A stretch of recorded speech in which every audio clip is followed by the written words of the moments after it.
My name is Sonam Sandhu and I'm your speaking examiner Nice for to meet today. you. My name is Craig Matthias. Oh, that's great. Will you please show me your ID? Thank you. Welcome. So now I'm going to ask you some questions. Okay. And the questions will be on the topic clothes. So first of all, we'll have the part 1 introductory round. Here I'm going to ask you 4 questions on the same topic. First of all, tell me something about yourself. Myself. So I love to play video games. Mostly, you can say watch how to spend your money, how to invest. Just sometimes, most of the time. Okay. Then study sometime, tuitions, Okay. and then end of the day just finish your homework. That's kind of my thing. Okay. Let's talk about the topic clothes. Yeah. So the first question here is, where do you buy most of your clothes? You can say most of my clothes are from Adidas, Max maybe, and Tommy Hilfiger sometimes. Okay. How often do you buy new clothes for yourself? Say maybe 4 to 5 months. 3, 4, 5 months, yeah. Okay. And why? Mostly I'm growing, I'm putting on some weight. Okay. I will start exercising soon. Yeah, so it comes around like that. Sometimes for New Year's, Christmas, weddings, something like that. How do you decide which clothes to buy? Mostly say for New Year's or Christmas or any important function, we buy suits, and then it's for casual homeware, for some parties, Adidas, Okay. Have the kinds of clothes you like changed in recent years, and why? Yeah, maybe yes. So mostly, I'm growing, and then that change of fashion is kind of there. So first I should like something, and another change come to shorts. Very comfortable, you can say. Okay. So now I'm going to start with part 2. Part 2 is the round in which I'll be giving you a cue card topic and you have to speak on the same for in between 1 and 2 minutes. Okay. So the question is, describe an interesting discussion you had about how you spend your money. You should say who you had the discussion with, why you discussed this topic, what the result of the discussion was, and explain why this discussion was interesting for you. Yeah. Now you have a minute to prepare a talk on this. Yeah. You may write notes if you wish to. Yeah. Thank you.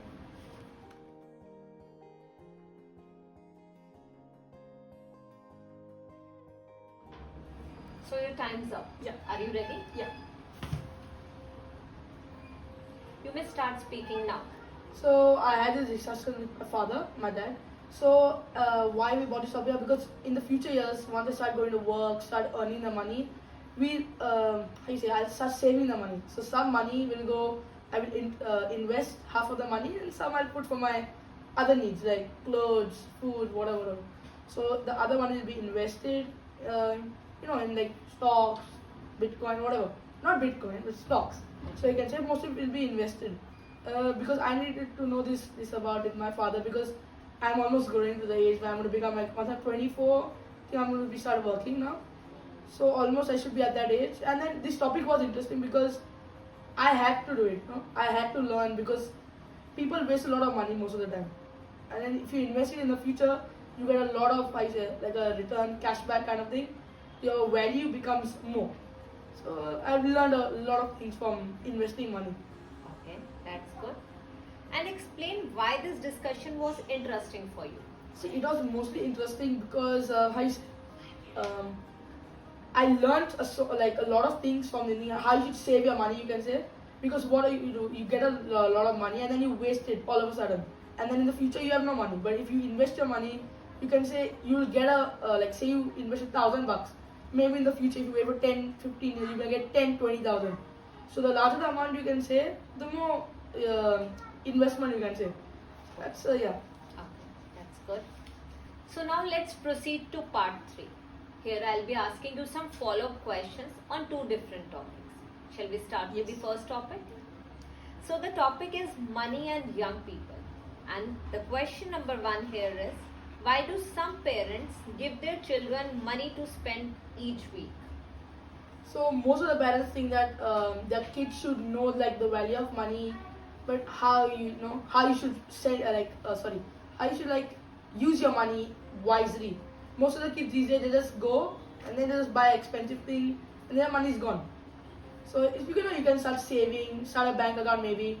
But most of the parents think that this is good for their kids because they don't want their kids to be feel like, oh my god, he has more money from me and I have no money. So just to give them a roundabout.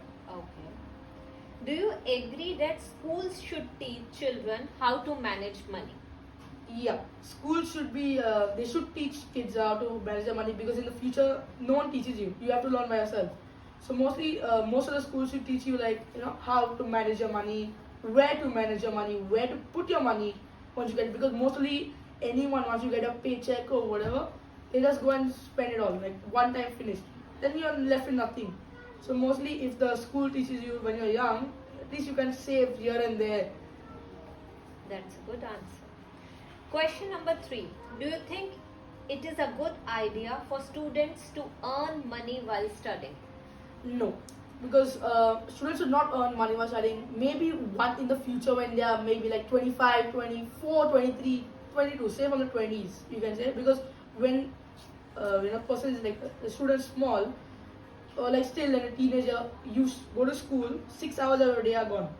You go home, you change, and you're going for work. By the time you come home, say it's about 10, 11, your sleep is not there. You have no studies done. So you can say you're distracted most of the time. Okay. Yeah.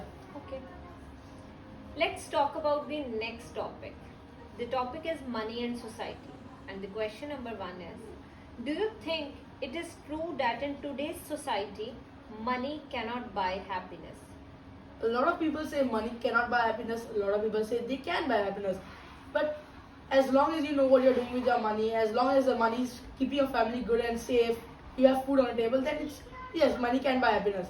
But then some people say money cannot buy happiness. Maybe.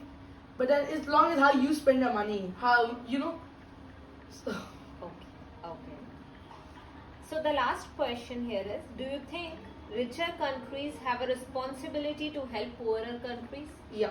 Example you can take for the Ukraine and America, US. So they are helping in a good way, like arms, ammo, anything.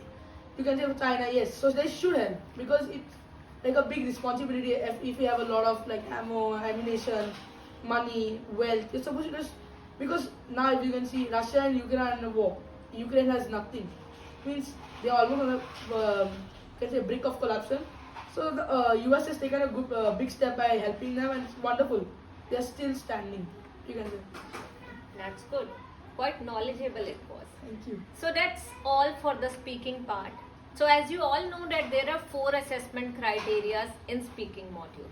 So the first one is fluency and coherence. So you must have gotten to know that his fluency is definitely good. He was speaking quite fluently and I can say he was speaking quite fast as well. When it comes to the coherence, he understood every question properly and he answered as per the demand of the question. And he had knowledge on many topics. So that's a good part. Talking about the second criteria, that is pronunciation. So when it comes to the pronunciation, he chose the words for which he was sure of. So that's a good thing. So he was not using the words which he was unsure of. So it's a really good thing. Now talking about the third criteria, that is grammatical range and accuracy. So as we can say, we are in the WhatsApp world and we have this habit of contracting the sentences. That's something I was able to see here as well. He was contracting the sentences. But normally we speak like this, but for the IELTS exam, it's better we do not contract the sentences. And in between he used a lot of times. That we should not use. But otherwise, grammatical range and accuracy was fine. It's just about these 2 things he needs to work on. Last but not the least, lexical resources. So when it comes to this part, the vocabulary was totally fine. He used the words accurately and he used the words as per the demand of the topic. So there also he performed well. So thank you so much for taking out your time for this speaking test. Thank you, Miss.